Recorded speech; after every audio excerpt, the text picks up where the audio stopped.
우리 아이들이 이제 한글을 배우고 나면 이제 단어들을 많이 익히잖아요. 단어들을 익힐 때 가장 좋은 방법으로 사용하는 일반적인 방법들이 끝말 읽기.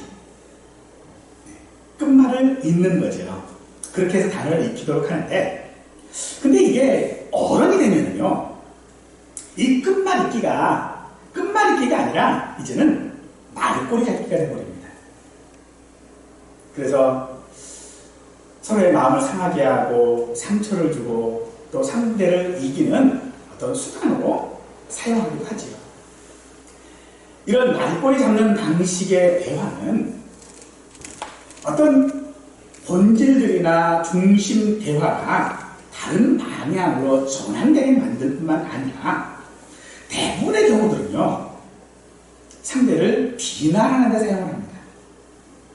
그래서 상대의 흠이나 약점들을 공략함으로써 승기를 잡거나 혹은 대화의 주도권을 잡으려고 하지요. 그리고 그것을 통하여 자기 자신에게 어떤 책임이 있었을 때 그 책임을 회피하려고도 할 것입니다. 이런 일들은 세상에서 성공을 하고 싶고 높은 위치에 오르려고 하는 그런 모든 사람들이 사용하는 사실 보통의 방식들이라고 할 것입니다만, 이 방식이 우리 성도인 우리가 하나님 앞에 나갈 때도 이와 같은 방식을 사용하고 싶어 한다는 것이죠. 하지만 그것은 사실 하나님 앞에 소용없는 일입니다. 오히려 그것은 하나님을 모독하는 그런 처사가 될 것입니다. 우리는 하나님께 어떤 실수도 찾을 수 없고, 또 하나님께서 마땅히 우리에게 이렇게 해주셔야만 한다라고 요구할 수도 없는 자들입니다.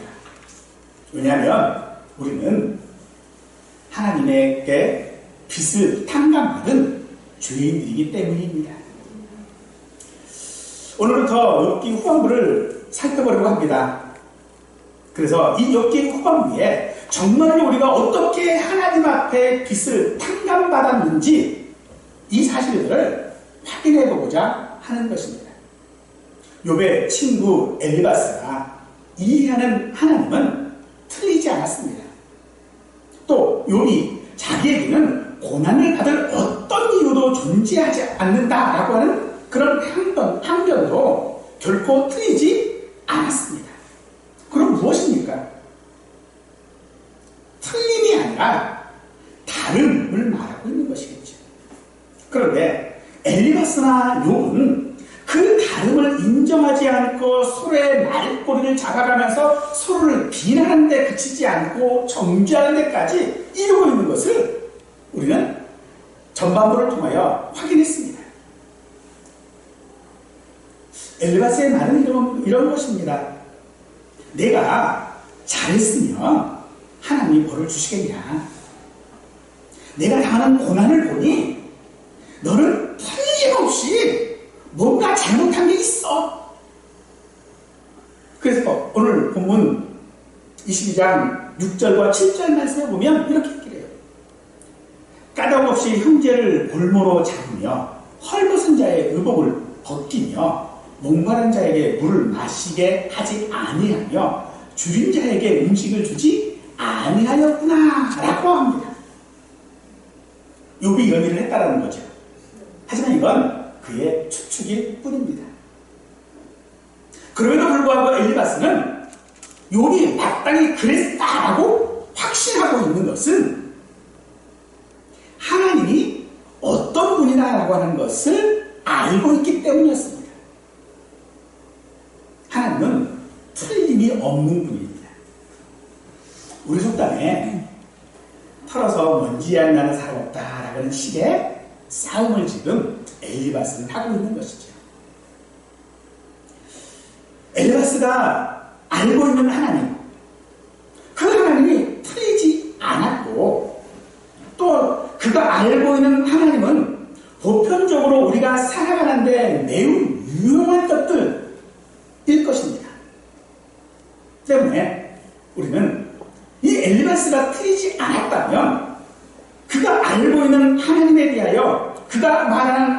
위하여 우리의 귀를 기울여서 들어야 할 줄을 믿습니다. 엘리바스는 우리의 행위가 온전하고 의롭다고 해서 하나님께 아무런 유익이 없다라고 말합니다. 하나님께서는 우리에게 어떤 법칙들을 주셔서 우리가 악에서 떠나 이것저것을 하라고 우리에게 요구하셨지요.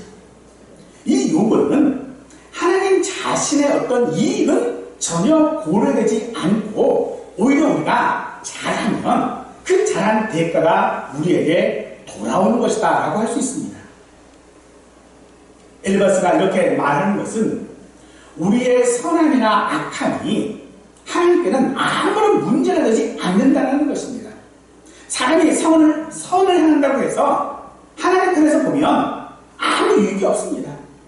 다시 말해 사람이 어떻게 살든 하나님의 다스림, 하나님의 영광, 하나님의 권위에는 아무 문제가 없다는 거예요. 우리가 우리의 할 도리를 다 하지 못하고 악하게 군다고 해서 하나님의 의를 없애버릴 수 없습니다. 하나님의 위험을 깎아내리지 못하는 것입니다. 그래서 우리는 하나님께 유익하게도 못할 뿐 아니라 어떤 소래도 하나님께 끼칠 수 없습니다. 그러니 우리가 잘해서 하나님께 어떤 영광이 돌아간다라고 하는 그런 주제넘은 생각은 버려야 할 것입니다. 우리가 잘할 수 있다고 하는 것은요, 사실 그것은 하나님께서 우리에게 어떤 은사를 부어주셔서 그것들로 말미암아 우리가 만족함을 얻는 것일 뿐인 것입니다. 그러니 하나님께 어떤 보상을 하더라도 우리는 그것을 갚을 방법이 없는 것이죠. 이 사실을 시편 116편 12절은 내게 주신 모든 은혜를 내가 여호와께 무엇으로 보답할까라고 고백하는 것입니다. 보답할 방법이 없다는 것입니다. 엘리바스는 욥이 했을 수도 있을 일들을 가정하여 지금 말하고 있지요. 그렇게 하지 않고는 욥이 절대로 부자가 될 수 없었다는 겁니다. 그렇죠? 세상에서 부자가 되는 사람들을 보면 저 사람은 틀림없이 돼 있을 거야 라고 우리도 짐작하잖아요. 하지만 우리는요, 하나님께 도움받기에 급급한 그런 삶을 지금 살고 있습니다. 그래서 내가 하나님께 어떤 일을 해서 혹은 무엇을 해서 하나님께 어떤 도움을 드릴 수 있다라고 사실 생각하지 않습니다. 오히려 우리는 설교를 듣고 용기를 내려고 하고요, 기도 응답을 통하여 병이 낫고 어려움들을 해결하고 싶어 하지, 내가 하나님께 무엇을 해서 영광을 돌린다? 하나님께 도움이 좀 돼야 되겠다? 이런 생각은 별로 하지 않습니다. 사람들은 많이 가진 사람들을 복받은 사람이라고 하지요. 우리도 그런 복을 받으려고 부단히도 많은 노력들을 합니다. 그런데 그러던 중에 예수님을 믿으면 복받는다라고 하니 더 복을 받으려고 예수님을 믿는 경우가 우리의 대부분의 믿는 자의 모습입니다. 바로 이것이 엘리바스가 지적하는 것입니다. 네가 예수를 믿는 거, 네가 믿음 생활하는 거, 네가 이러이러한 선을 행하는 거 다 너 자신을 위하여 지금 한 말이냐. 요거 지금까지 자기가 의롭다고 주장했습니다. 엘리바스는 그런 욕을 향하여 그게 하나님께 무슨 도움이 되느냐는 것이지, 하나님께 무슨 유익이 되느냐 하면서 결국은 네가 의롭다고 주장하는 것은 너 자신을 위한 것이다 라고 말하는 것입니다. 그렇습니다. 하나님께서도 십계명을 비롯한 많은 말씀 가운데서 우리가 이렇게 저렇게 해야 한다라고 하는 뭐 말씀하셨을 때, 그런 요구를 하셨을 때에 반드시 뒤에다 붙이는 것이 있었기 때문에 너를 위하여 그렇게 하라고 말씀하십니다. 노아에게 너를 위하여 방주를 만들라고 하셨고요. 모세를 통하여 너를 위하여 우상을 만들지 말라고 하셨고요. 매 절기 때마다 번제를 드리는 것도 너를 위하여 그렇게 하라고 하십니다. 우리가 거룩하게 구별해야 하는 것도, 하나님께서 세상을 만드신 것도, 하나님께서 다윗과 함께 하시는 것도 너를 위하여 라고 말씀하십니다. 하나님께서는 우리에게 하나님을 섬기고 믿음을 가지고 또 의롭게 살아가고 구별해가는 모든 것들을 하나님을 위하여 한다고 하지 말고 너를 위하여 하라는 것입니다. 마태복음 17장에 보면 어느 날 성전세를 받는 사람들이 베드로를 찾아왔어요. 그리고서는 말합니다. 야, 왜 너희 선생은 성전세를 안 내냐? 이 성전세는 당시에 만 20세 이상 된 자가 내야 하는 의무적인 세금입니다. 이는 출국 후 시내산에서 인구조사를 한 직후에 하나님께서 요구하신 거예요. 너희가 애굽에서 너희의 생명들을 내가 건지지 않았냐? 그러니 그 생명값을 내라. 그래서 그때서부터 걷기 시작한 게 성전세예요. 이건 로마에 내는 어떤 세금하고 달라요.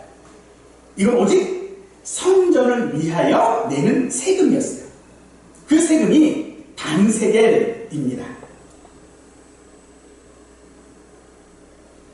지금으로 따지면 한 3, 4일치 정도의 임금? 이 정도 될 거예요. 어쨌든 왜 안 내냐고 그러니까 당연히 내야 되는 세금인데 왜 안 내냐라고 얘기를 하니까 베드로가 아니 내겠다 그랬어요. 근데 뭐 예수님이나 베드로나 돈 있나요? 돈 버는 사람들은 아니었잖아요. 없어요. 예수님께서 베드로에게 말씀하십니다. 또한 예수님은 그 성전세를 내실 필요도 없으신 분이시잖아요. 실제로 하나님의 아들이시니까. 그런데 베드로에게 바다에 가서 낚시를 던져서 먼저 올라오는 물고기의 입을 열면 거기에 한 세겔이 있을 거다. 그러니 그걸 가지고서 너와 나를 위하여 세금을 내라 라고 말해요. 너를 위하여 라고도 말씀하시는 거죠. 우리는 살면서 이렇게 세금처럼 마땅히 해야 할 의무적인 일들이 있습니다. 우리가 해야 할 의무적인 일들이 뭘까요? 그건요, 간단해요. 먹는 겁니다. 먹는 거, 아이고, 우리 가면 농담 삼아서 그런 얘기 하죠. 죽지 못해 먹는다고. 먹는 거요, 이거 의무입니다. 또, 직업을 가져야 하는 것도 의무고요. 아버지로서, 어머니로서, 자녀로서, 뭐 아내로서, 남편으로서 마땅히 해야 할 의무들이 반드시 있어요. 그런데 그 의무를 내가 했다고 해서 그게 하나님께 영광이 더해지거나 덜하여지지 않는다라는 것이죠. 즉, 너를 위하여 했기 때문이라는 것입니다. 우리가 그런 모든 일들을 하나님을 위해 하는 것이 아니었다라는 것이죠. 그래서 엘리바스는 말합니다. 22절에서 너는 하나님의 입에서 교훈을 받고 하나님의 말씀을 내 마음에 두라 라고 말이죠.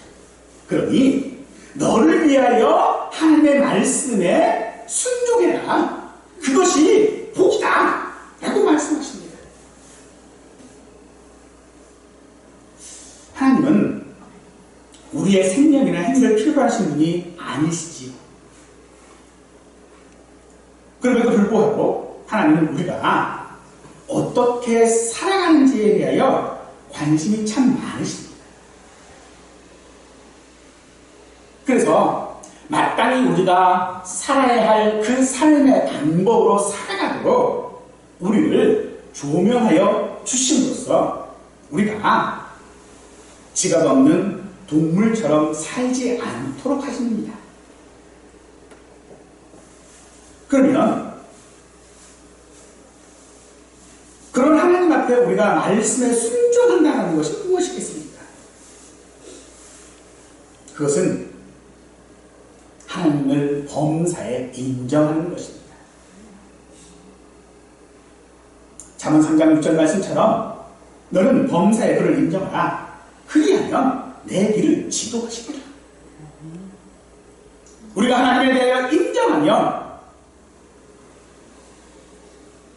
하나님께서 내 길을 열어주셨다라고 인정하면 하나님은 그렇게 열어주실 것이다라고 말하는 것입니다.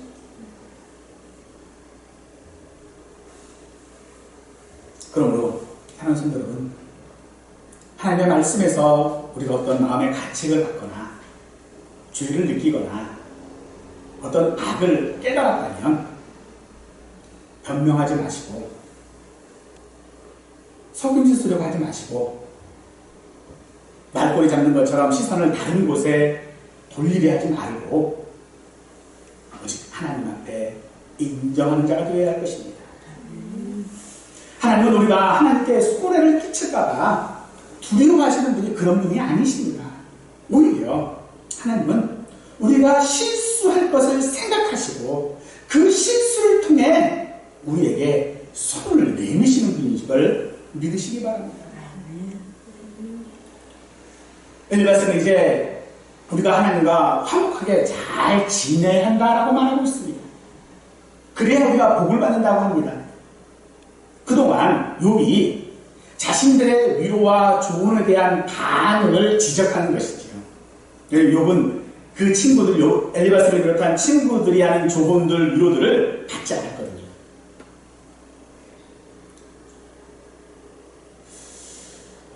욥은 자기 자신이 왜 고난받는지 그 이유를 도통 모르겠다라고 항변을 하고 있습니다.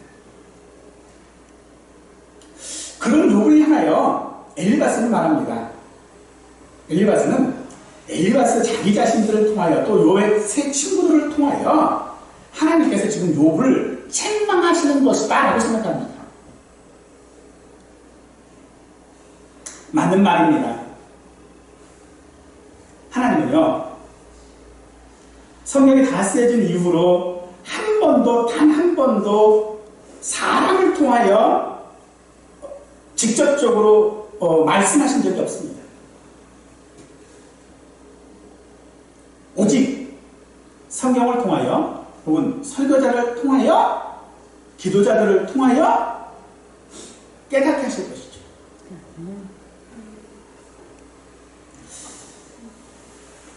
그러나 하나님의 말씀은 무조건적으로 책망하시는 것은 아닙니다. 그러니 혹시 설교를 들으실 때에 지적받는구나, 책망하는 그런 말로 듣지 않기를 바랍니다. 왜냐하면 하나님은 우리를 잘 아시는 분이시고 그래서 우리가 실수한 것을 아시는 분이시기 때문에 우리를 위로하시는 분이기 때문입니다. 즉 하나님의 말씀은요, 사람을 통하여 역사하되 그 사람을 통하여 책망하시는 것이 아니라 그 사람을 통하여 위로하시고 계시다는 것입니다. 그러므로 혹시라도 사람의 마음을 정죄하고 산산히 찢어놓는 것은 그건 하나님의 위로의 말씀일 수 없는 것입니다. 가령 이단들이 그런 얘기를 하지요. 하나님이 뭐뭐 하라더라, 그거 안 하면 너 뭐 어떻게 된대더라. 이단들이 가장 잘 쓰는 방법이에요. 그거 하나님 말씀 아닙니다. 하나님은요, 너 이렇게 하면 벌 받아가 아니고 네가 이렇게 하면 너는 복 받아라고 말씀하십니다. 우리에게 너 이런 잘못했지? 그러니까 너 몇 대 맞을래? 이거 아니라고요.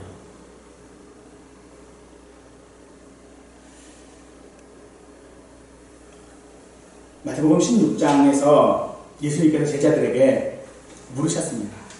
사람들이 나를 누구라고 하더냐?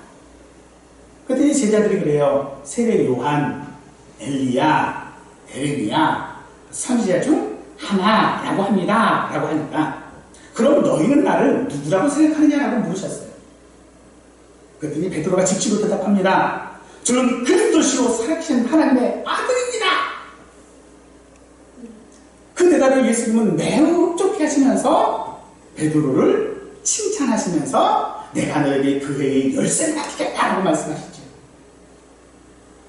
그 후에 예수님께서 이제 앞으로 예수님에게 닥칠 고난들, 또 죽임당하시는 것, 또 제3일에 살아날 것들을 가르치셨어요. 그랬더니 베드로가 그래요. 예수님을 붙잡고 베드로가 항변을 합니다. 여기서 항변이라고 하는 말은요, 야단치다라고 하는 의미를 가지고 있습니다.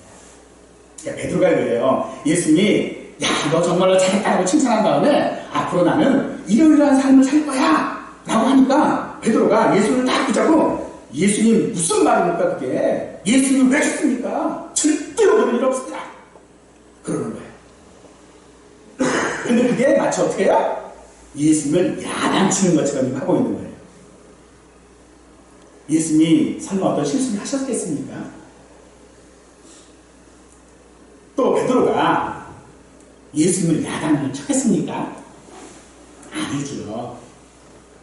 베드로 나름대로는 걱정되고 또 그런 일은 생기지 않아야 하겠기에 절대 그러면 안 되죠 라고 이야기한 것 뿐이겠지요. 그런데 그 말씀을 들은 예수님이 베드로를 향하여 사탄이라고 하시면서 너는 나를 넘어지게 하는 자로다 라고 말합니다. 정말 우리에게는 그런 일들이 많은 것 같습니다. 우리를 넘어지게 하는 자들이 있다는 거죠. 저는 그런 일들이 우리에게는 참 많이 있는 것입니다. 그것이 틀린 것이 아니고 그것이 옳은 것임에도 불구하고 그런 일들이 있어요. 믿는 우리에게 그런 일들이 얼마나 많은지 모르겠습니다. 얼마 전에 우리 교회 한 목사님의 사모님께서 암으로 투병을 하시다가 천국에 가셨습니다. 이 사모님이 암 진단 후 정말 얼마나 많은 분들이 이 사모님의 치유를 위해서 기도했는지 모릅니다. 그러나 그 기도는 응답되지 않았습니다.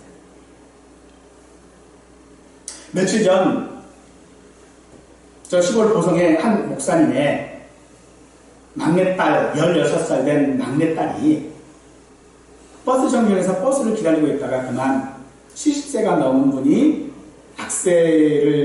브레이크 페달과 악셀 페달을 헷갈려가지고 악셀 페달을 밟음으로써 교통사고를 당해서 죽었어요. 하나님 품에 안겼습니다.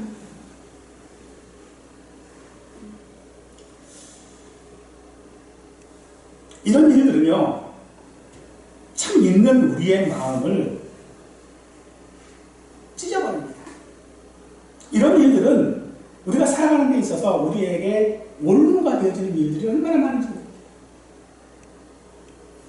그런 일들이 닥치면 우리가 가장 먼저 하는 말이 그거죠. 내가 뭘 잘못했기에, 내가 도대체 뭘 잘못했기에 이런 노력에도 이런 일이 닥치고 이런 노력에도 실패하고 이 절박하고 간절한 바람에도 도대체 이루지 못한단 말인가. 오히려 네가 이것을 잘못했고 이것을 잘못했고 저것을 잘못했고라고 지적받는 것보다 더 깊은 두려움 가운데 내던져지는 일들이 바로 그런 일들일 것입니다.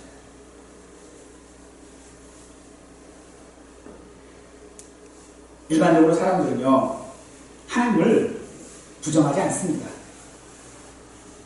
다만 하나님은 너무 높은 하늘에 계시고 우리가 너무 멀리 떨어져 있기 때문에 우리 사람들이 가지고 가지고 있는 그런 세세한 일들은 알지도 못할 뿐만 아니라 관심도 없으시다.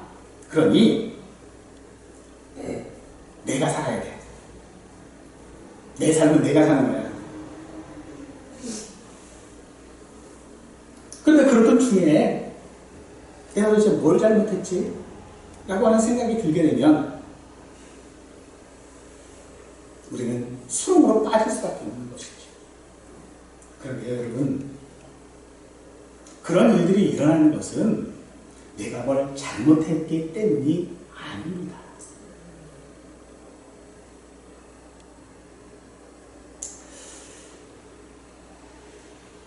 엘리바스는 욥에게 지금 그 얘기를 좀 하고 있는 거예요. 야, 네가 지금 당하는 꼴을 봐라. 네가 뭐 잘못하지 않았다면 그런 일이 내게 일어날 수 없는 일이다.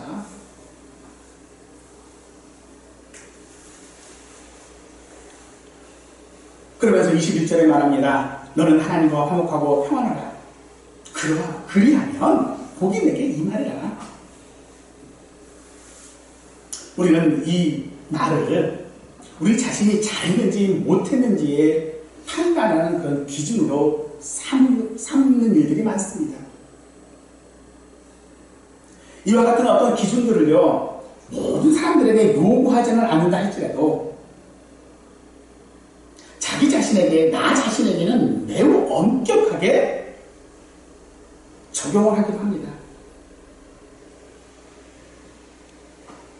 또 의인이 하나도 없다고 하신 말씀처럼 모두가 잘못이 있고 부족하고 연약하다라고 하는 것을 인정하고 무릎 꿇는 자세를 가져야 한다라고 지금 엘리바스는 말하고 있는 것입니다. 그러나 우리가 하나님과 화목하고 평안하여 복받는 것보다 먼저 알아야 할 것은요, 죄가 무엇이냐는 것입니다. 즉, 많은 사람들이 가지고 있는 내가 뭘 잘못했지, 무슨 죄를 졌지? 라고 하는 것에 있어서 지금 엘리바스가 말하는 죄와 하나님이 보시는 죄는 다르다는 것이죠. 엘리바스를 비롯한 욥기에서 말하고 있는 죄는요, 그거예요. 하나님을 어떤 인격적인 하나님으로 이해하지 않고 법과 법칙으로 이해하는 것입니다. 그래서 죄라고 하는 것은 어떤 형태나 규칙이 있는 거예요. 하지만 하나님께 있어서의 죄는요, 그게 죄가 아닙니다. 하나님께 있어서의 죄는요, 하나님과 멀어진다고 합니다. 그게 하나님께서는 죄입니다.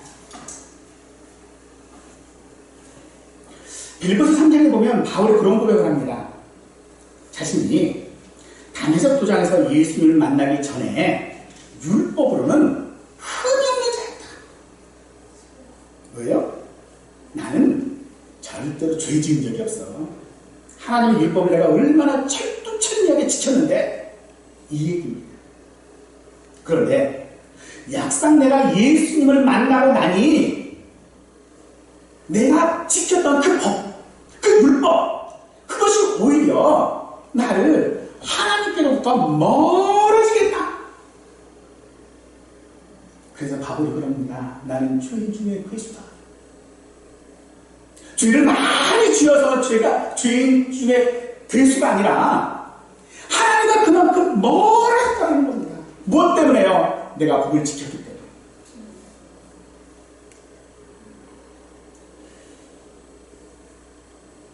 그래서 어떻게 하라는 겁니까? 그 죄를 용서받는 게 뭐라고요? 하나님을 가깝게 하라는 것입니다. 우리의 삶 가운데서 우리가 어떤 기준을 가지고 있고 어떤 삶을 살거나 그것이 나를 하나님으로부터 멀어지게 한다면 그건 죄인 것입니다. 지금 내가 하는 일이 하나님을 필요 없게 만드는 그런 것이라면요, 그건 죄라는 것입니다. 우리 기도를 한번 잘 생각해 보십시다. 우리 기도의 대부분은요, 다시는 하나님 앞에 오지 않게 해달라는 것들 아닙니까? 다시는 내가 하나님 앞에 오지 않게 하시면 내가 그냥 알아서 잘 섬길게요, 이런 것들 아닙니까?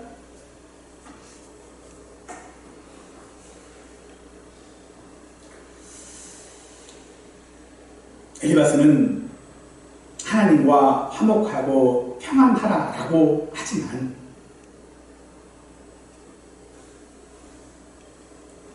그래야만 복을 받는다라고 하고 있지만 실상 우리 하나님은요, 우리 창조주 하나님이시고 우리를 너무나도 잘 알고 계시는 하나님이십니다. 그러기에 하나님은 절대로 우리를 망하게 두시지 않으십니다. 특별히 하나님께서 우리 사람들을 만드실 때에 다른 동물들과 달리 자유의지라고 하는 것을 주셨지요. 이걸 지금식으로 얘기하면요, 자존심이에요. 그러니까 자존심을 주셨다는 거예요. 자존심을 지키게 하셨다는 겁니다. 여러분, 우리가 자존심을 지키는 방법은요, 하나님을 멀리 하는 것이 아니라 하나님을 가까이 하는 것인 줄 믿으시기 바랍니다. 여러분, 세계 기도를 기억하십니까? 두 사람이 성전에 기도하고 갔습니다. 바리새인은 하나님, 저는 이렇게 저렇게 했습니다 라고 했죠. 반면에 세리는 불쌍히 여기소서 그렇게 말합니다.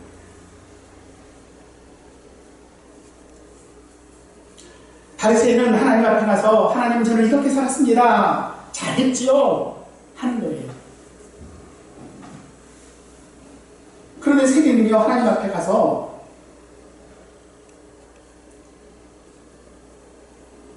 하나님, 저 아파요. 하나님, 저 이것도 필요해요. 하나님, 저것도 해주세요.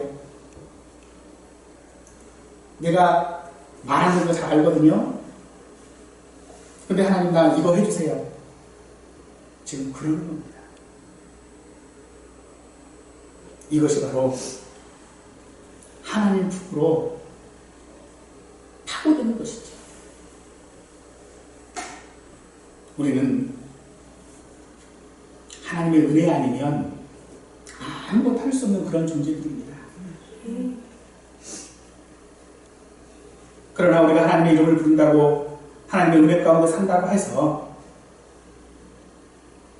하나님께서는 마땅히 우리에게 이렇게 해주셔야 된다라고 우리는 요구할 수 없습니다. 그저 하나님이 우리에게 은혜 베푸시기를 이 세계와 같이 불쌍히 여기소서 할 뿐인 것입니다. 우리가 자녀들을 키우다 보면 잘 알 수 있잖아요. 뭐든지 척척하는 자녀는요, 자랑거리면 됩니다. 그렇죠? 뭐든지 척척척 해보세요. 얼마나 그거 자랑하고 싶겠어요. 근데 그런 자녀가 있는가 하면요, 손이 많이 가는 자녀들이 있는데, 여러분들 그거 아세요? 손이 많이 가는 자녀를 더 사랑한다는 거, 더 관심 갖게 된다는 거. 특히 장애가 있는 자녀를 양육할 때 보면 그 부모는 그 자녀가 겪는 실패와 실수와 좌절 앞에 자기 삶을 그냥 하나 묶어버립니다. 우리 예수님이 그러셨어요. 예수님은 우리의 죄와 자신을 십자가에서 묶으셨습니다. 어느 순간도, 어느 경우에도 하나님은 우리를 분리하신 적이 없어요. 그런데도 우리는요, 자꾸 가출하려고 그래요. 자꾸 증명하려고 합니다. 자꾸 있습니다. 나 부모 없이도 독립할 수 있습니다. 이거 자꾸 보여주고 싶은 거예요. 하지만 하나님은요, 우리를 독립시키실 마음이 조금도 없으신 줄 믿으시기 바랍니다. 그러니 하나님으로부터 독립하겠다는 생각은 버리세요.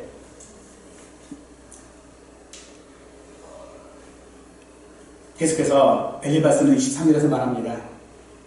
내가 만약 전능자에게로 돌아가면 내가 지음받을 것이며 또 내가 장막에서 그를 멀리하리라. 즉 이 모든 일들에 있어서 우리가 하나님 앞에 나가고 우리의 죄를 회개하고 바르게 살고 하는 그 모든 것들을 하면 간단해요. 그냥 네가 다 잘된다 이거예요. 왜냐하면 하나님이 네가 잘했으니까 마땅한 보상으로 해주시기 때문에 그렇게 될 거다라는 겁니다. 그래서 엘리바스에게 하나님은 전능자입니다. 그런데 여기서 말하는 전능자라고 하는 말은요, 틀림이 없고 완벽하다라고 하는 그런 뜻을 가지고 있습니다. 그러나 이 엘리바스가 하는 하나님은 기형적일 수밖에 없습니다. 왜냐하면 한쪽 면만을 보고 있는 거고, 우리가 성경 여러 곳에서 확인하는 것처럼 하나님은 긍휼하시고 자비하시고 또 은혜 베푸시는 그런 분 아닙니까? 하나님은 모든 것을 하실 수 있는 분이기 때문에 사람이 하나님을 도울 필요가 없습니다. 하나님 자체로도 충분하시고 완벽하시기 때문에 사람이 하나님을 위해 할 수 있는 일은 없다는 것이죠. 그런데 그 하나님이 우리 아버지신 줄 믿으시기 바랍니다. 우리를 위하여 그 생명을 내어놓으시기까지 하시는 분인 줄 믿으시기 바랍니다. 그럼 우리는 내가 틀리지 않고 내가 바라서 하나님 앞에 어떤 영광을 돌릴 수 있는 그 자리에 있을 때에 하나님 앞에 나오는 것, 그걸 하나님이 원하시는 게 아니라는 것이죠. 이걸 우리는 요한복음 13장 23절에서 확인해 볼 수 있습니다. 예수의 제자 중 하나, 곧 그가 사랑하시는 자가 예수의 품에 의지하여 누웠는지라. 요한복음은 사도 요한이 쓴 책이죠. 그래서 여기 예수의 제자 중 하나, 곧 그가 사랑하는 자가 누굽니까? 요한 사도예요. 요한 사도는 지금 자기 모습을 표현하고 있는데 어떻게 표현하고 있냐면요, 사랑받는 자만이 할 수 있는 모습으로 묘사하고 있는 것입니다. 어떤 사람들은 그렇게 얘기를 해요. 이렇게 누워있는 자세, 그런 자세는 당시 어떤 일반적인 식사 자리의 모습이라고도 말합니다. 뭐 로마에서는 그렇게 먹었다고도 합니다만, 누워가지고 밥 잘 먹을 수 있으세요? 누워서 뭐 물 같은 거 잘 드실 수 있으세요? 되게 이게 불편해요. 누워서 못 먹습니다. 누워서 그렇게 먹으면요, 체할 수밖에 없을 것 같아요. 그럼에도 지금 요한이 그렇게 있는 자기 모습을 말하고 있는 것은, 지금 요한이 지금 하고 싶은 그런 말은 사랑받는 자에게만 허용된 것이 그 품에 의지할 수 있다는 것입니다. 사랑하는 여러분, 우리는 하나님의 사랑을 받는 자녀인 줄 믿으시기 바랍니다. 그래서 하나님의 사랑을 받는 우리만이 그 품에 기대고 파고들 수 있는 것입니다.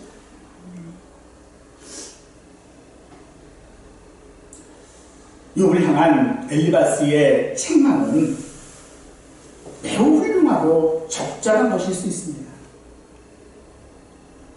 우리는 이것을 보편적인 원리로 받아들여서 우리 자신에게 적용하면 많은 유익이 분명 있을 것입니다. 그러나 하나님께서 우리에게 국민하신 자비를 베풀어 주시지 않으면 우리에게는요, 그것이 아무 소용이 없다는 것입니다. 그러므로 우리가 하나님 앞에 복을 받는 길, 우리의 모든 죄를 용서받는 길, 그건 하나님 품 안으로 파고 들어가는 것인 줄 믿으시기 바랍니다. 그러면 하나님은 우리의 죄를 가리시고 그 선하심으로 용서하시고 그 능력으로 우리를 죄에서 벗어나게 하시기를 기뻐하실 것입니다.